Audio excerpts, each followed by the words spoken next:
Boss ಮನೆಯಿಂದ eliminate ಆಗಿ ಸ್ವಂತ ಮನೆಗೆ ಬಂದಿದ್ಯಾ, ಏನೋ ಅನ್ಸುತ್ತೆ, ಹೇಗಿದೆ ಅನುಭವ? ಫೀಲಿಂಗ್ ಮಿಸ್ ಮಾಡ್ಕೊತಿದ್ದೆ ನಮ್ಮನ್ನ ಖಂಡಿತ 100%. ಬಿಗ್ ಬಾಸ್ ಮನೆಯಲ್ಲಿ ಐ ಥಿಂಕ್ ಒಂದು ವಂಡರ್ಫುಲ್ ಜರ್ನಿ ಅಂತಾನೆ ಹೇಳ್ಬೋದು.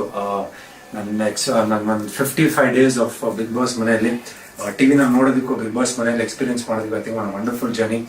ಪ್ರತಿಯೊಬ್ಬರ ಸಜೆಷನ್ನ ಮಿಸ್ ಮಾಡ್ತಾ ಇದ್ದೀನಿ ಆಲ್ರೆಡಿ. ಅಂಡ್ ಮನೆಗೆ ಬಂದಿದ್ದು ಡೆಫಿನೆಟ್ಲಿ ತಂದೆ ತಾಯಿನ ನೋಡಿದ್ದು, ನಮ್ಮ ಅಕ್ಕ ಬಾವ, ಫ್ರೆಂಡ್ಸ್, ರಿಯಾ, ಪ್ರತಿಯೊಬ್ಬರನ್ನು ಮೀಟ್ ಮಾಡಿದ್ದು ಅದೊಂದು ಖುಷಿ. ಆದ್ರೆ ಇನ್ನೊಂದ್ ಕಡೆ ಬಿಗ್ ಬಾಸ್ ಮನೆಯಿಂದ ಬಂದಿದ್ದೀನಂತ ಸ್ವಲ್ಪ ಬೇಜಾರು ಇದ್ದೇ ಇರುತ್ತೆ.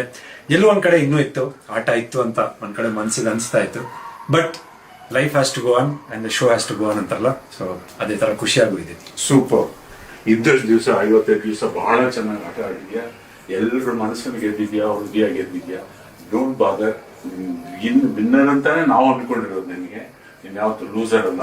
And all the people love you, God bless, take care. ಅದೊಂದು ನನಗೆ ಖುಷಿ ಆಯ್ತು. ನಮ್ಮ ತಂದೆಯವರು ಹೇಳಿದ ಒಂದು ಮಾತು, ಒಳಗಿದ್ದಾಗ ಒಂದು ಫೀಲಿಂಗ್ ಇತ್ತು, ಯಾವ ತರ ಆಚೆ ಕಡೆ ಯಾವ ತರ ರೆಸ್ಪಾನ್ಸ್ ಇರುತ್ತೆ, ಇಲ್ಲ ಏನ್ ಆಗ್ತಾ ಇರ್ಬೋದು, ಇಲ್ಲ ಕರೆಕ್ಟಾಗಿ ಆಡ್ತಾ ಇದೀನಾ, ಇಲ್ಲ ಇಲ್ಲೊಂದ್ ಕಡೆ ಮಾತು ಕಮ್ಮಿ ಆಯ್ತಾ, ಇಲ್ಲೊಂದ್ ಕಡೆ ಜೋರ್ ಆಯ್ತಾ, ಇಲ್ಲಾಂದ್ರೆ ತುಂಬಾ ಸಾಫ್ಟ್ ಆಗಿದ್ದೀನ ಅಂತ ಒಂದ್ ಕಡೆ ಅನ್ಸ್ತಾ ಇತ್ತು.